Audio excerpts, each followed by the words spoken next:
I just can't wait to start. Good evening, everybody.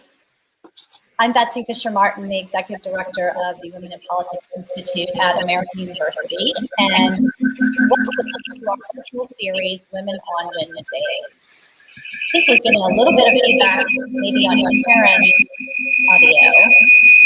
So let me see. Is that me? If I can mute Karen for a second and see if that helps. Karen, you might have two windows open.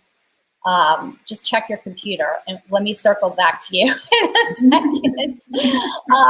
So we're glad everybody could join us as we figure out our tech issues here. For those of you new to one of our events, WPI is a nonprofit and nonpartisan institute in AU School of Public Affairs that aims to close the gender gap in political leadership. And we offer academic and practical campaign training and facilitate research and discussions like this on women in politics and policy. And we are pleased to be co-hosting tonight's conversation with AU's First Ladies Initiative, which seeks to highlight the significant contributions of America's First Ladies. And so there is no doubt that the subject of tonight's discussion, Nancy Reagan, is among the most influential and powerful presidential spouses in history. Yet there's still so much we don't know about Nancy Reagan until now, thanks to our guest tonight, longtime journalist with the Washington Post, Karen Tumulty, who has just written a thoroughly reported new biography of Nancy Reagan called The Triumph of Nancy Reagan. And before we start, I'm going to let everybody know that we're going to save plenty of time for questions. On the bottom of your screen, you'll notice a button that says Ask a Question. So please feel free to do so during the course of our discussion. And you will also be able to upvote questions from others that you are interested in as well. And then if you miss any of the discussion and you want to share it with friends, the replay is going to be available at the same link that you used to register. And so as I mentioned, we're happy to co-host tonight's Women on Wednesdays with the First Ladies Initiative, and especially thrilled the director of the initiative, our friend Anita McBride, is here tonight as well. And Anita, as I'm sure many of you know, is the former chief of staff for First Lady Laura Bush. And earlier in her career, she was the director of presidential personnel for Ronald Reagan and later for George H.W. Bush. So Anita, we'd love to have you set the stage a little bit for tonight's discussion. Thanks for being here.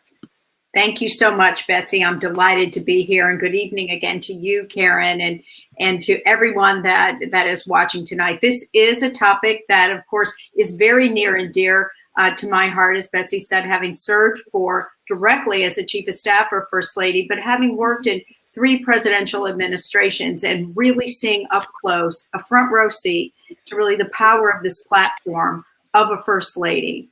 And I'm so delighted to be co-hosting this with Betsy's Women in Politics Institute tonight, because the First Ladies Initiative at American University, which was established about 10 years ago, is really dedicated to the study of these women who have served in this very unique role, not a statutory role, no salary, no constitutional authority, yet it is a powerful platform. And each of them have used it differently, but they have made a mark on history. And we look at that influence on American politics, on public policy, and in global diplomacy. And this book that Karen Tumulty has written is really, there is a reason why Doris Kearns Goodwin, the brilliant historian, calls this the gold standard of First Lady biographies. I have read many, and this one is incredible. The depth of research that really helps bring to light the complicated personality and complex personality of Nancy Davis Reagan, a very controversial First Lady, but a consequential one too, and in areas that people really cannot fully appreciate until they read Karen's book, and that is in the area of foreign policy. So I hope that this will pique your interest in First Ladies, their role in our history, the mark that they have made. You can go on our website at american.edu/First Ladies. There's an enormous resources list of some of the best books and videos and materials that are out there, of which I was so happy to recently add Karen Tumulty's book, The Triumph of Nancy Reagan. So now I'm going to turn it over to Betsy and to Karen, and I know you're in for a treat, and you will learn a lot, things you never knew, things I didn't know, and I knew Mrs. Reagan. Thanks, Anita. Thanks so much for providing us with a good way to set the scene for tonight. And thanks for being here and for all the work that you do at American. Thank you. Have a good night, everyone. Okay. So Karen, let's start. Tell us a little bit about what you hope people will take away from this. Anita mentioned sort of the complexities of Nancy Reagan. Tell us what you hope readers will take away from this book. Well, thank you, first of all, for hosting this tonight. And thank you, everyone, for being here. And of course, Anita is the world's foremost expert on the subject of these remarkable women who have served as First Lady. What I really hope people will do is what I had to do, which is set aside all your presumptions about Nancy Reagan. She was a controversial, very polarizing figure. The country, I think, made up their minds about her, pro and con, decades ago. But as I began working, this book took me 4.5 years.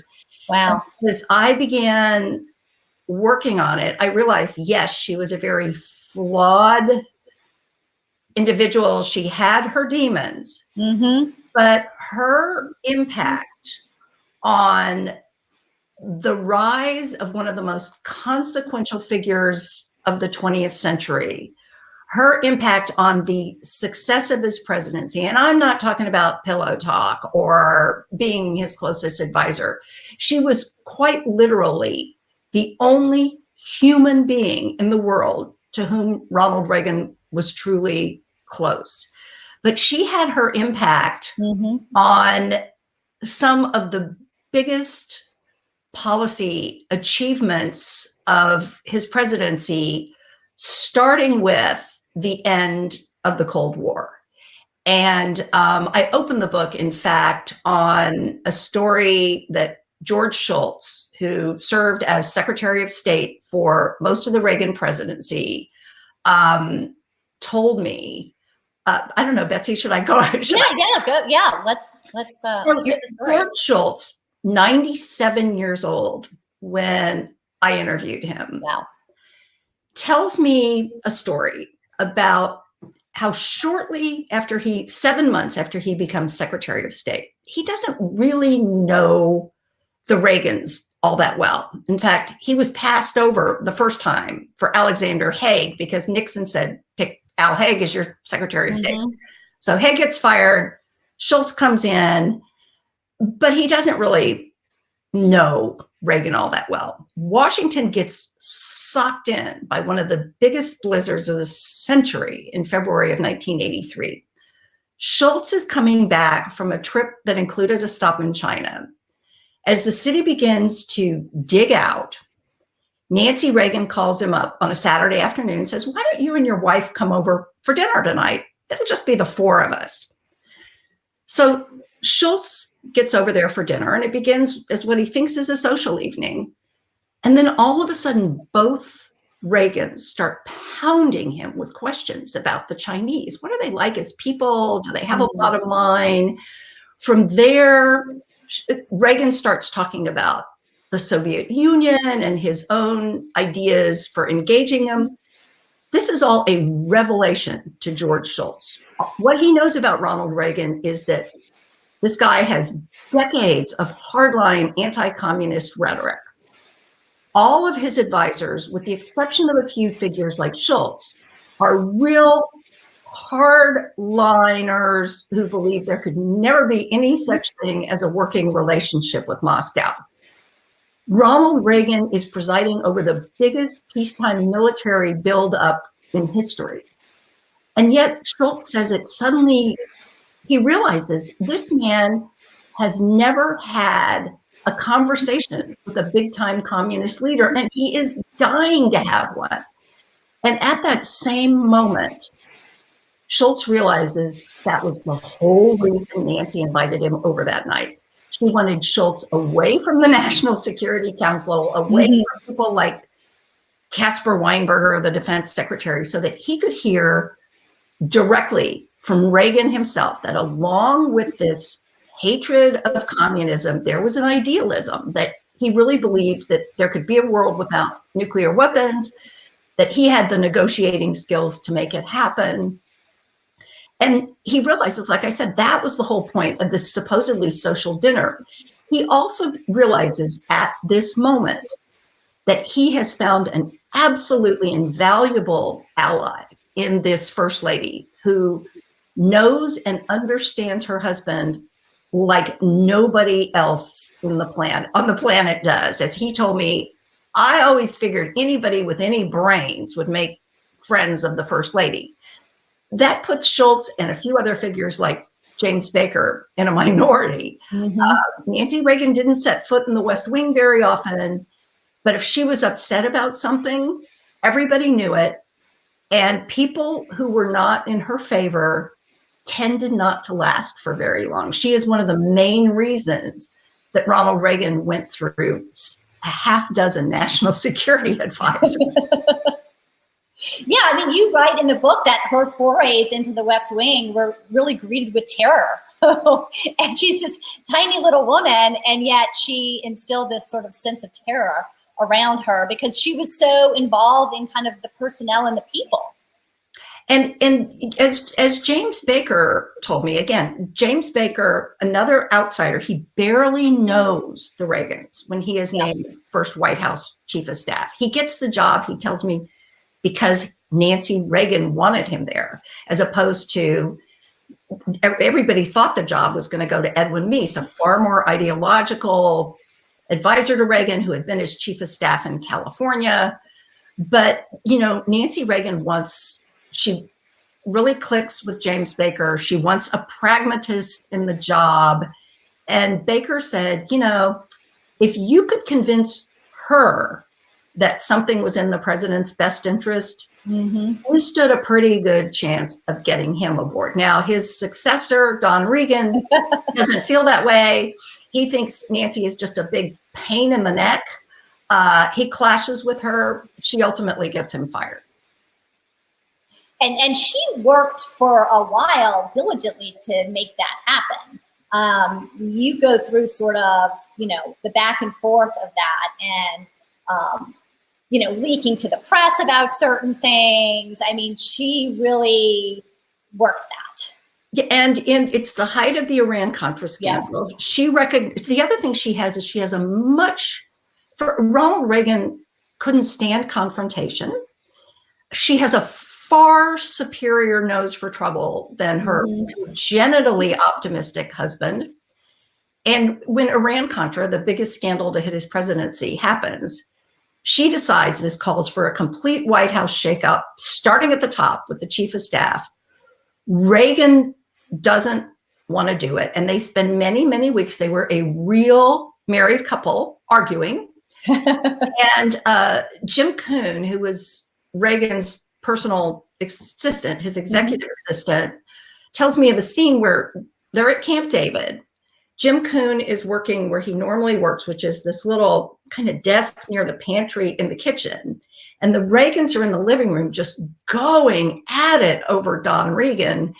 At one point, Reagan screams. And again, Coon said he'd never heard the president raise his voice like this. He screams, "Get off my goddamn back," at which point Coon sort of scoops up his papers, scoops up his folders. I'm out of here. Out of there. Yeah. Well, while we're talking about Don Regan, that leads us to sort of what I think was sort of hung over her time as First Lady, and sort of the top line thing that people remember about her is astrology, right? And he is the one that got his revenge when he published his memoirs and disclosed the influence that this astrologer in San Francisco had over a lot of different aspects of the president's schedule. So what did you learn about that? And then and why that was so important to her? And I guess talk a little bit about, you know, the assassination attempt too, you know, that really, you know, put in her mind the sense that she was constantly worried that something was going to happen. Right. Well, so first of all, you have to understand, you know, show business is by nature a superstitious business. And back in the 40s and the 50s, a lot of the biggest stars in Hollywood would dabble in astrology. There was one guy, Carol Reiter, he was the astrology columnist for the LA Times. He would have these star of the month parties and everybody would show up, but it was really just kind of a little, sort of fun thing. But Nancy Reagan, and I trace this back to the traumas of her childhood, has this incredibly anxious personality. She always believes that no matter how good things are going, the bottom could drop out at any moment. And certainly that does seem to be confirmed in the 2 months into her husband's presidency, where she comes very close to losing him to an assassin's bullet. Now, and of course, we now know he was far closer to death than the White House let anybody know at the time. Right. Ronald Reagan comes out of this with a religious faith that was imbued in him by his mother. He believes that God preserved him for a reason. It's also, by the way, one of the first things he does as he's recovering is writes a letter to then Soviet leader Leonid Brezhnev saying, "You and I are the only two people in the world who could start World War III, and we're the only two people who could stop it." So, he is believing God has a plan for him. Nancy Reagan does not come from that religious tradition. Her adoptive father, who she worshiped, was an atheist. She is just desperate for anything that can give her a sense of control. In fact, in the chapter about the assassination attempt, at one point, I try to take the reader minute by minute by minute of what the horror that day was for her. So, but she comes out of it racked with anxiety, convinced that every time her husband sets foot outside the White House, there is somebody out there waiting to finish off the job that John Hinckley started. So shortly afterwards, she is talking to her friend Merv Griffin, the talk show host, entertainment executive, also big astrology fan, shares a July 6th birthday with her. And he tells Nancy Reagan, there's this woman in San Francisco who knew that was a bad day for him to set foot outside the White House. Nancy hangs up the phone almost immediately, calls up Joan Quigley, who becomes really an emotional crutch for her. But yes, a lot of the scheduling decisions in the White House had to be run past her. And in the first term, they are kept secret. They are all handled through Deputy Chief of Staff Michael Deaver, and nobody could understand why the scheduling operation was always a mess. And Deaver would come back and say, wait, Air Force One has to take off at 2:02 a.m. from Andrews. And it's like, why? And it's just tell the press it's about jet lag. But Deaver leaves at the end of the first term. The scheduling operation has to go through another guy named William Hinkle. And Don Regan is just on his case, like, why is it always a mess? So finally, Hinkle, who's been let in on the secret, says, we've got to take this to Regan. And so Regan keeps a desk calendar with every day is marked like with traffic stop colors. There are green days, yellow days, red days. When Nancy gets him fired during Iran-Contra, he does get his revenge with a book that comes out while Ronald Reagan is still in office that essentially blows the whistle on this secret that it just seems like almost too wacky to believe when it comes out. Now, did Joan Quigley, as she would later claim she did, influence policy? I'm skeptical. But I do think that she had a big say in determining, does the president give a press conference today? Does he give the speech here? Because in many ways, and you allude to this in the book too, the schedule is in many ways policy. And that's the other thing that's so weird and contradictory about that, because if what her fear is for her husband, if what Nancy Reagan's fear is for her husband's security, what could be more foolhardy than giving a woman in San Francisco, who she's only met a couple of times in person, the ability to determine what time the most powerful man in the world comes and goes. Right. Or if he even does. Right. Yeah. So take us back. I mean, you alluded to her childhood there. Tell us how Anne Frances Robbins, which is what her name was when she was born, becomes Nancy Davis Reagan, and that tumultuous childhood that she had that eventually, settled down when her mom got remarried. But she had several years of her life there where she was essentially abandoned by her mother. Yes, she is born in 1921, though she would later claim it was 1923. And she was the product of a bad match between a very ambitious actress, Edith Luckett, and Kenneth Robbins, a sort of not very successful car salesman. By the time the baby arrives, this marriage is already over with. And as soon as Nancy is out of diapers, her mother essentially dumps her with relatives. You can still see the house in downtown Bethesda. And this child spends the next 6 years just yearning for this absent mother. And Sidwell Friends School, where Nancy went to school for a few years, actually has a tiny 2-sentence composition she wrote in 1928. She's a kindergartner, where all the other kindergartners are writing about their pets or, their goldfish. Yep. And this little tiny girl offers this fantasy of an intact family and how lonely her own reality is. She writes, "A mommy and a daddy take their little girl to a garden, and they looked for flowers, but there was not a flower to be found." It's just a sort of weirdly profound thing for a tiny child to be writing.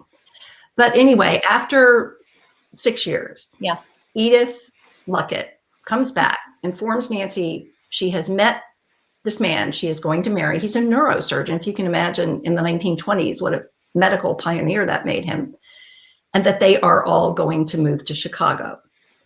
And so enters the second most important man ever in Nancy's life.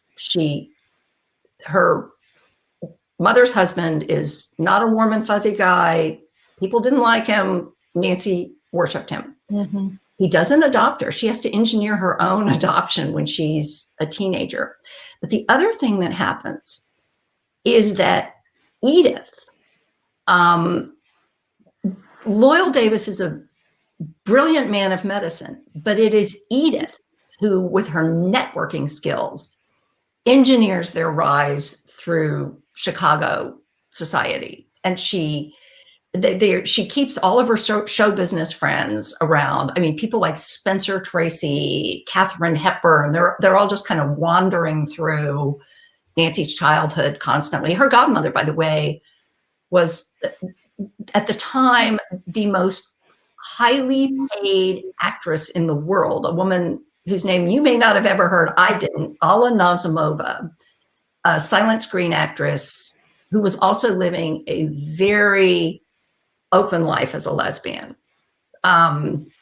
So anyway, what happens is Edith first scars this child by abandoning her, does come back and sort of redeems her childhood, but just as importantly, and as Nancy's stepbrother, Richard, told me, really gives her the model for the kind of marriage where 1 + 1 could be so much more than 2. It's really Edith who has the plans that advance their ambitions. And so I actually begin the book with a quote I found deeply buried in one of Lou Cannon's biographies of Reagan. In fact, Lou Cannon later told me he didn't remember writing this sentence, but he wrote, "Ronald Reagan always knew where he wanted to go, but Nancy had a better sense of what it was going to take to get there."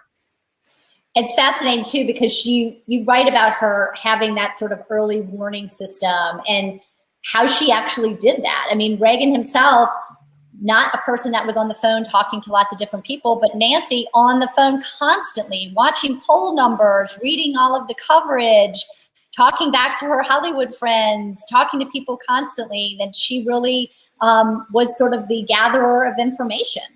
And where Ronald Reagan kind of trusted everybody, he was very generous with second chances. When he decides to run for governor, his campaign manager is a guy named Stu Spencer, has lunch with Ronald Reagan's Hollywood agent, Taft Schreiber, who said, if he's running for office, you're going to have to find somebody else who can fire people because this man is completely incapable of it. But where he trusted everybody, Nancy trusted nobody. Yeah. And the minute she felt that somebody had betrayed her husband's trust, no matter how long they had worked for him, no matter how loyal they had been, I mean, she was like, it's time for that person to go.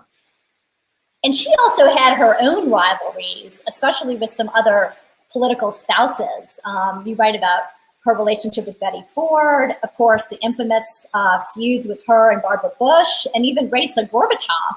What is it with her and some of these other political spouses that she has these sort of long-standing feuds with? Well, I think in some cases, they go back to politics. In Betty Ford's case, their two husbands had fought tooth and nail over the Republican nomination in 1976. Ronald Reagan almost wins it against a sitting president. Betty Ford is seen as the new model of a feminist. She supports the ERA, even though her husband's White House is against it. She is pro-choice. And Betty Ford, during the 76 convention, says of Nancy Reagan, oh, poor Nancy Reagan, she used to be a career woman, but then she met Ronnie and she just fell apart. So, again, these two women, their husbands' ambitions clashed, as George Will told me in explaining the problems with Barbara Bush. Sometimes it's easier for the principals to let go of these yes. than it is for the spouses. Yeah. Talk to us a little bit about how Nancy Reagan was as a mother, and the relationship that she had with her two children, Ron Reagan and Patty Davis, and as well as her two stepchildren.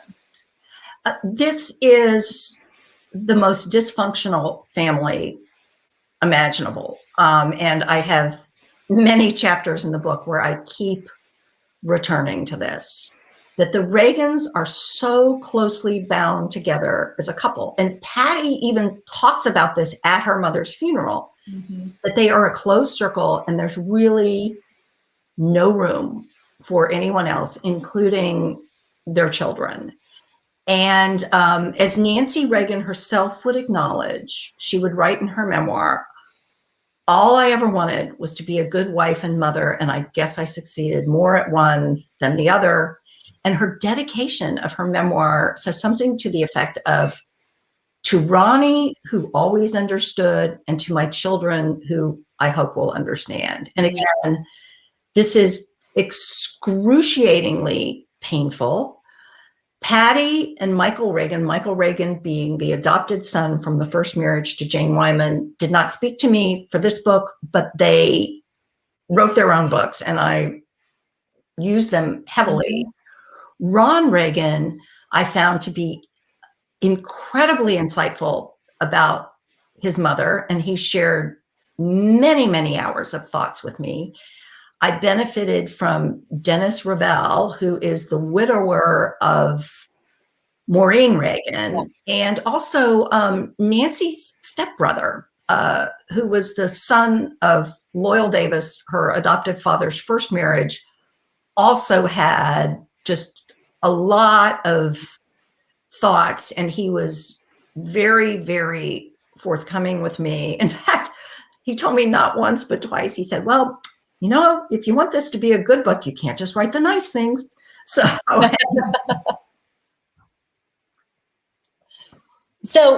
talk to us a little bit about some of the other sources that you were able to talk to, and how you went about the process of having access to her files in the library, and then also her personal files as well.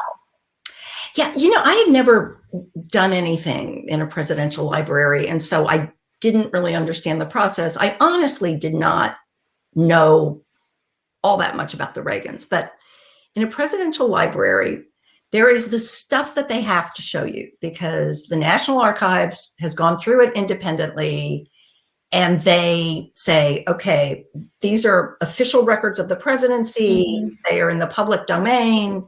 If we haven't cataloged them yet, just file a FOIA. We'll turn them right over to you. The really interesting stuff, is the stuff that doesn't make it into the public records. And those are the property of the Reagan Foundation. And it is basically up to them whether they show them to you. And in some cases, they would send me into a room. They would give me a pad. They would give me a pencil, not a pen. I was allowed to take notes. I was not allowed to copy anything.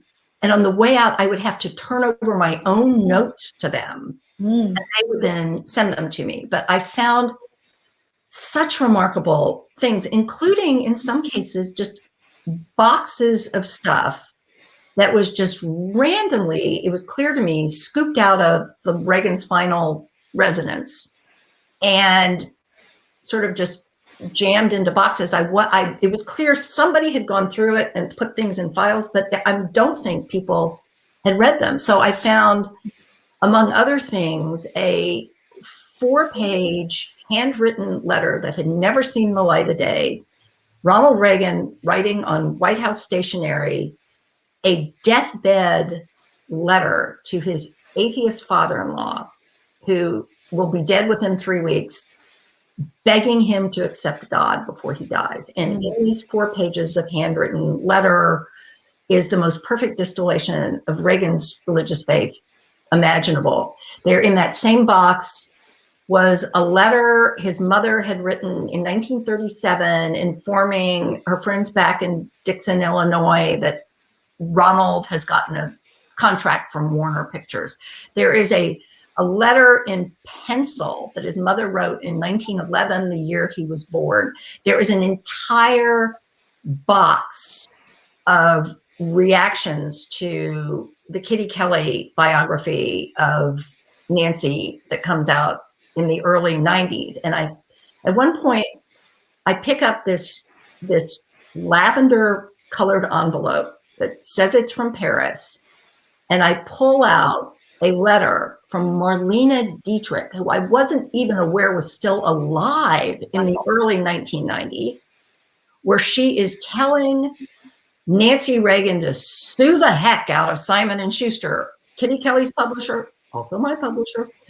And, there was just so much kind of interesting stuff like that. Letters from her adoptive father as her mother is descending into Alzheimer's, describing what his life was like and how overwhelmed he was. It was just remarkable. And the diary from the shipboard romance where her mother meets Loyal Davis in 1927. I mean, it was just like, that's incredible. You just sort of dig and dig and dig, and you go through thousands of pages that you will never, ever use or care about to just occasionally strike gold.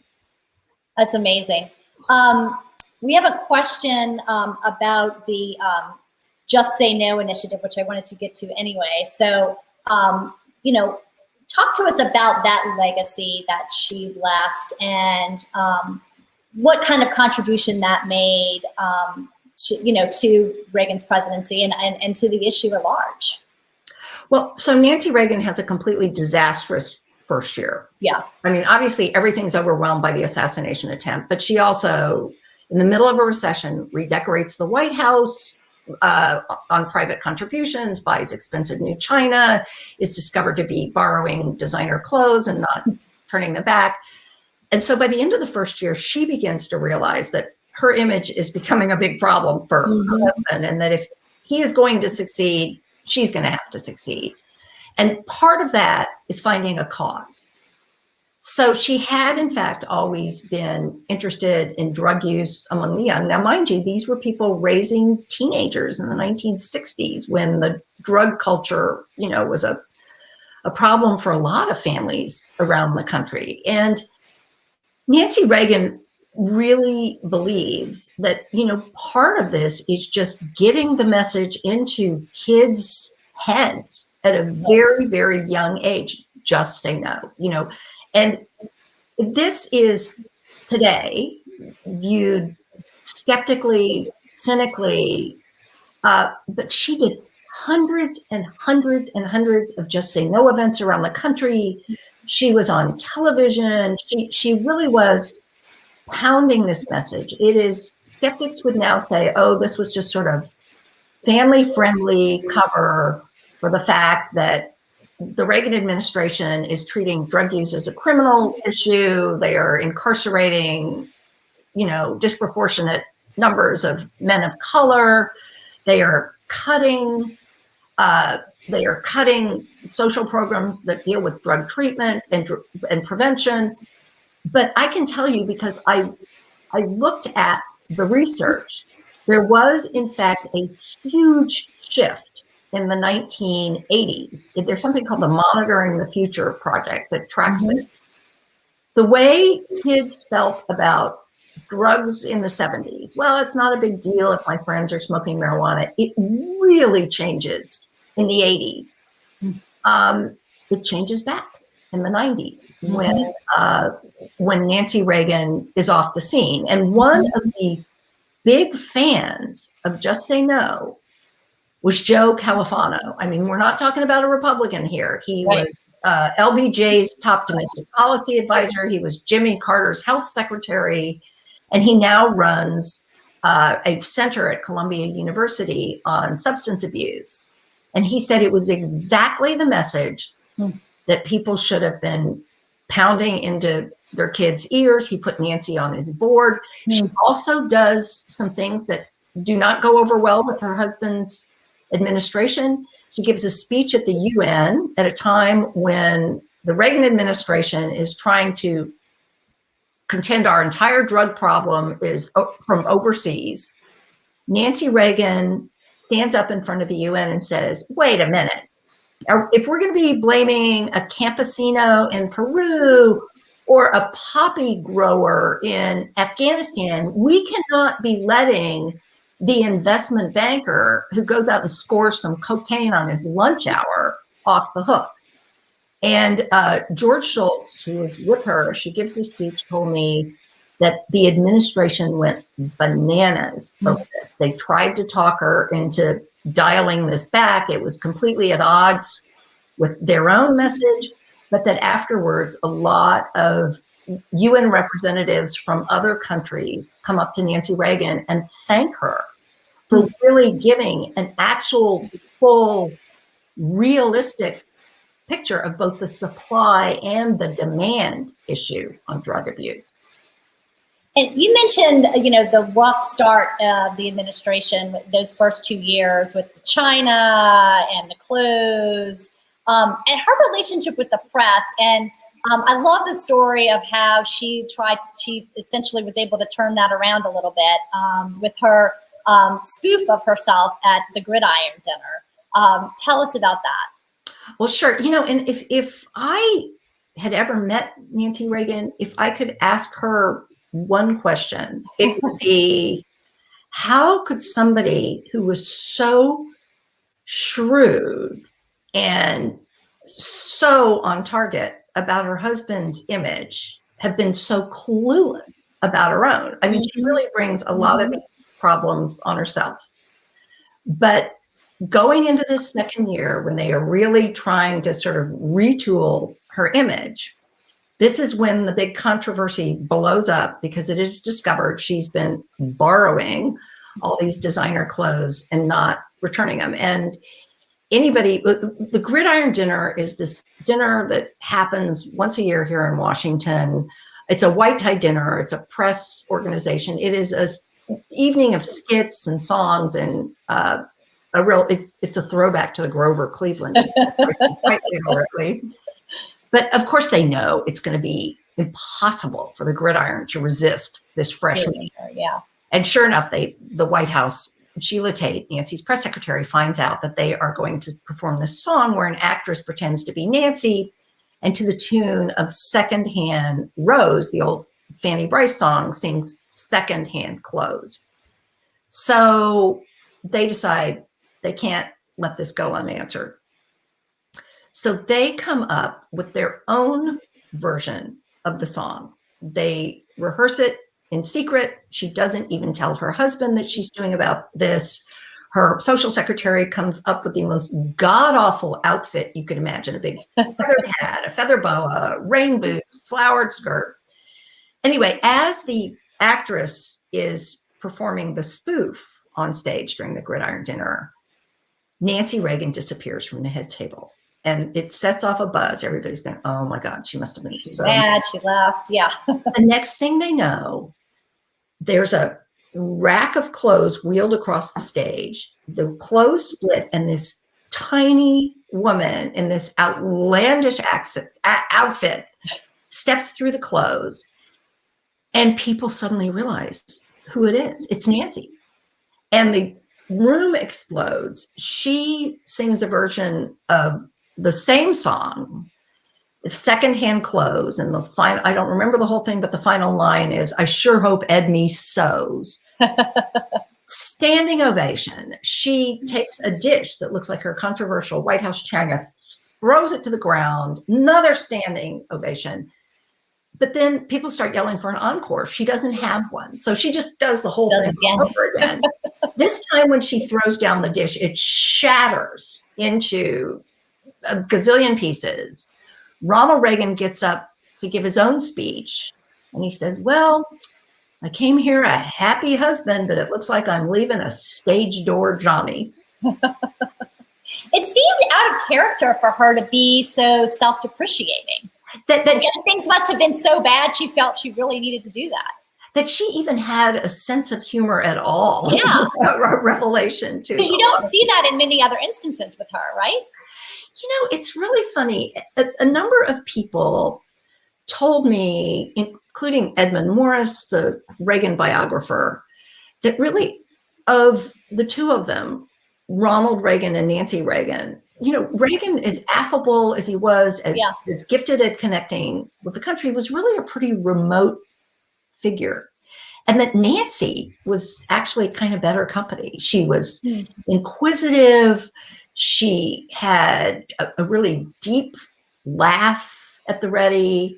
And, you know, again, if you were on her bad side, she was terrifying, but she could be a good friend. And she really was just incredibly curious about people.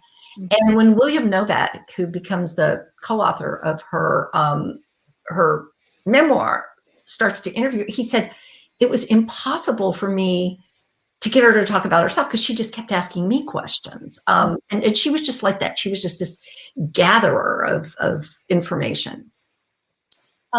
Here's a question from Caitlin. She says, what was something that surprised you the most when you were conducting your research?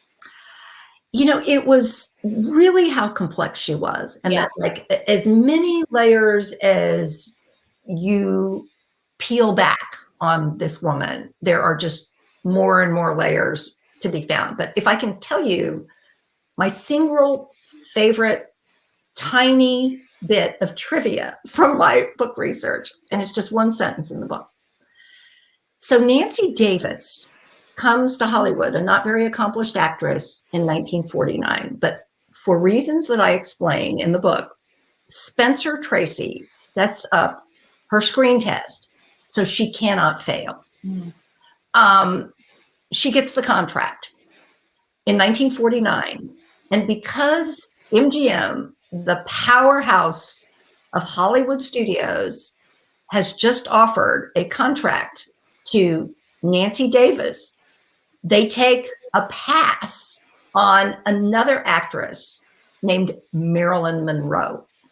It has to be the absolute worst decision ever by any Hollywood studio. Wow, that's amazing. Here's a question from Sydney. She says, despite her influential role in the White House, have you found that younger women are somehow less receptive to Nancy Reagan? And if so, why do you think that's the case? That was the case in her life, too. Yeah. The harshest stories about her were written by younger women journalists. And as Katharine Graham, the owner and publisher of the Washington Post, very close friend of Nancy Reagan, tells her, she says, you represent everything they are rebelling against. It is really not until her husband is out of office, becomes incapacitated by Alzheimer's, and it falls upon Nancy Reagan to become not only the caretaker and protector of his physical well-being and dignity, but really the shaper and protector of his legacy. Mm-hmm.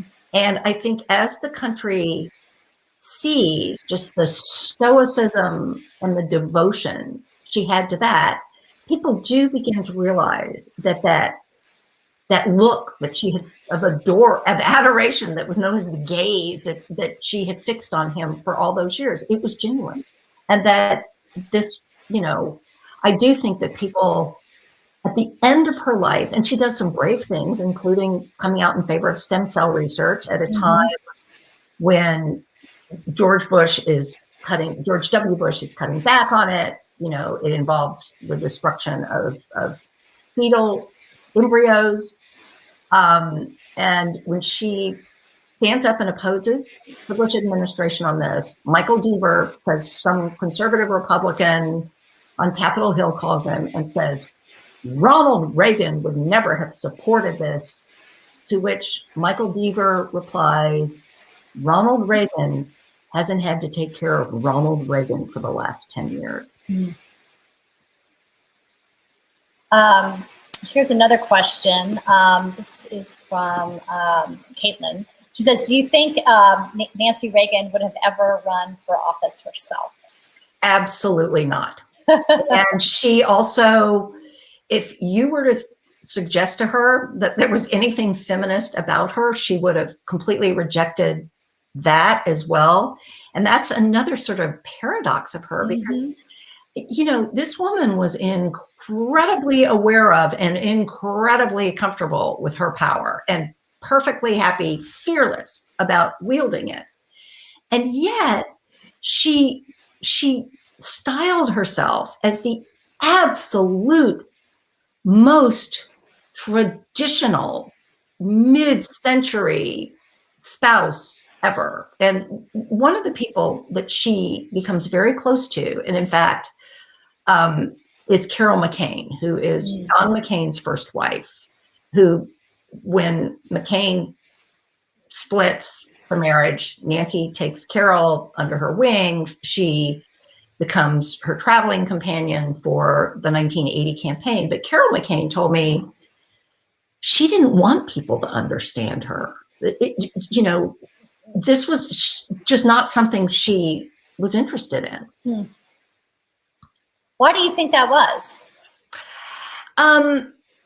I think that one of her family friends is a Academy Award-winning Hollywood producer, Doug Wick. He won Best Picture for Gladiator.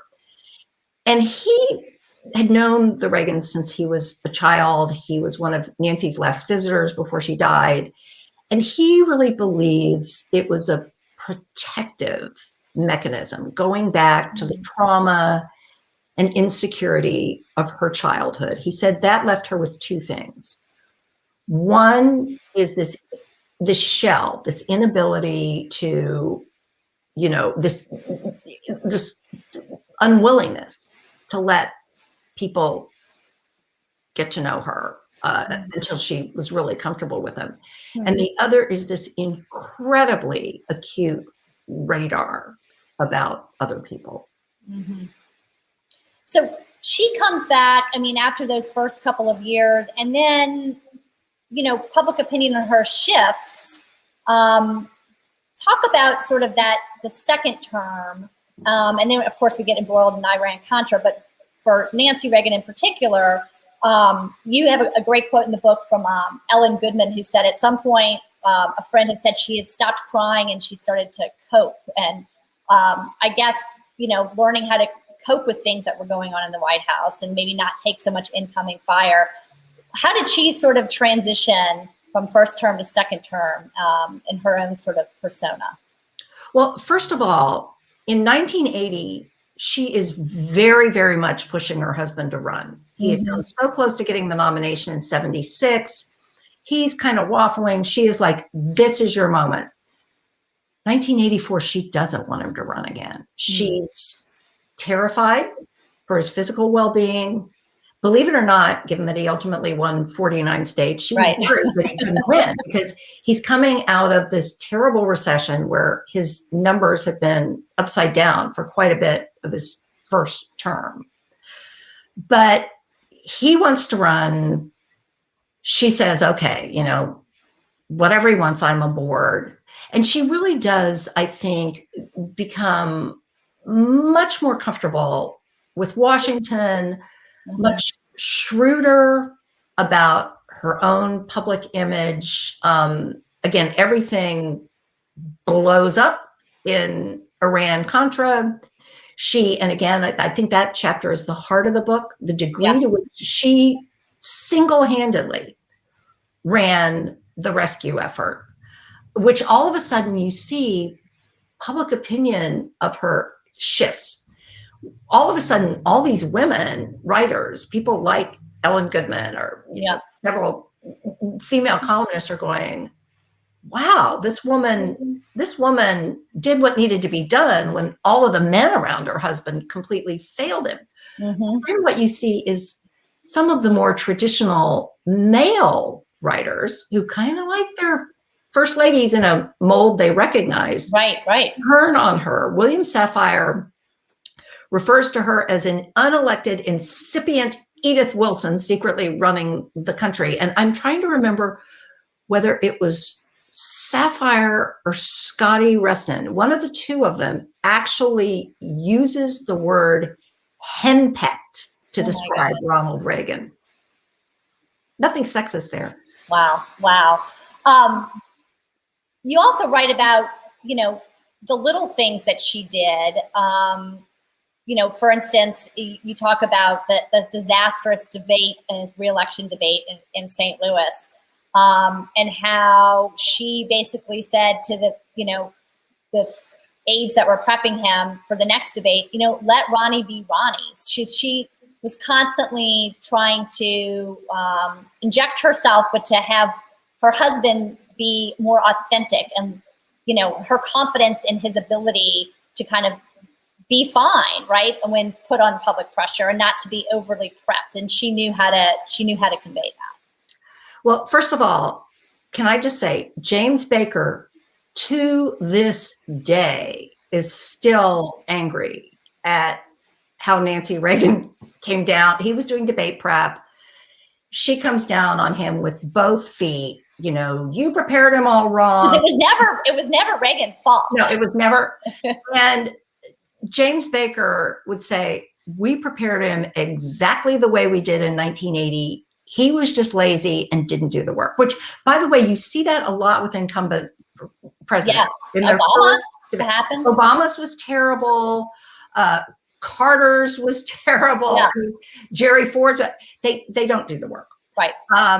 But she does insist that, and she's trying to get the guy who was really running the debate prep named Richard Darman, she's trying to get him fired. And Baker says, I'm not firing him. The president has to fire him. And he said, I knew he wouldn't fire him. He couldn't fire anybody. But she does insist that they do it completely differently. They bring in, of all people, Roger Ailes to sort of, and they sort of, for number one, they dial back the amount of materials they're inundating him with. They really build his confidence. And they really send out for the second debate a Ronald Reagan who is a totally different person from the guy who was stumbling around in the first debate against Walter Mondale and had all kinds of people raising questions about whether he was too old at the age of 74 or 73 to be president. Now, of course, that feels like a spring chicken. Exactly. Here's a question from Norma Jean Kelly. She says, are all the designer clothes now in the Reagan Library? Where are the designer clothes? You know, that is a good question. There's a lot of them. I mean, her inauguration ball gowns in the Smithsonian. There are some on display in the Reagan Library. One of the things that is really interesting is, so in 1982, she swears off borrowing clothes. She's not going to do it anymore. Well, 1988, they find out she's been borrowing them still left and right. And she would also like not report gifts like the law requires. So Fred Fielding, who was the White House counsel, told me that he would actually send lawyers from the White House counsel's office through the residence a couple of times a year, just looking for unreported. Anyway, at the end of his presidency, they find out she has in fact been borrowing clothes. It's unclear whether it violates the law. It actually doesn't violate the law in reporting gifts, but you know what it violates? Taxes. The tax laws. Yeah. The IRS launches an investigation. Shortly after Reagan is out of office, they come up with an estimate that essentially they have $3 million in unreported gifts. These clothes, I mean, you have all these IRS agents, you know, who wouldn't know, you know, Pierre Cardin from, you know, Talbot's having to sort of figure out the value of all these clothes. But they have to pay taxes on $3 million worth of unreported gifts. And they weren't independent. I mean, when he left the White House, they were not independently wealthy. He actually had to go out and do speeches and was criticized for some of that as well, right? Right. I mean, they were not poor, obviously, but they were used to a certain lifestyle that they would not have been able to keep up with. They were running around with their friends were extremely wealthy people. Yeah. Ronald Reagan's high earning years, which were really the late 50s, the early 60s, when he was the host of General Electric Theater. Those were decades behind him. So one of the first things they do are some controversial moves, including a trip to Japan where he accepts $2 million in speaking fees. Now, mind you, ex-presidents these days give six-figure, even 7-figure speeches all the time. Nobody raises an eyebrow. But at the time, that becomes very, very controversial. And, you know, he sells his memoir for a lot of money. She sells hers for a lot of money. But then Reagan is so quickly incapacitated by Alzheimer that he can't be out there raising money. And you really see at the end of his life, a lot of strains within the family over finances, because Nancy, who has had breast cancer, is absolutely terrified that her husband, despite his mental deterioration, is physically strong, that he is going to outlive her, and that she wants to make sure there are the resources there to take care of him and protect his dignity. So there become a lot of big fights within the family over money. Yeah. And just as we close, Karen, I guess talk a little bit about, you know, the end of life and, you know, his Alzheimer's diagnosis and how she handled that with him, and how she even, you know, told him about the diagnosis in such a way that wouldn't alarm him. Yeah, and I lay out as dispassionately as I could. Yeah. Because people will debate forever whether Reagan was showing signs of it in office. Yeah. So read the book. Yeah. But, you know, by 1992, he is beginning to not know where he is at times, not recognize people at times. By 1994, the diagnosis is clear. They decide he's going to have to withdraw from public life. He writes that incredibly poignant letter to the country. Interestingly, he asked them then to type it up, at which point they said, no, the country really needs to see this in your handwriting. But then and I go into great detail in the book of what Nancy Reagan's life was like as this man to whom she is so devoted gets to the point by the end of the 90s where he doesn't know who she is.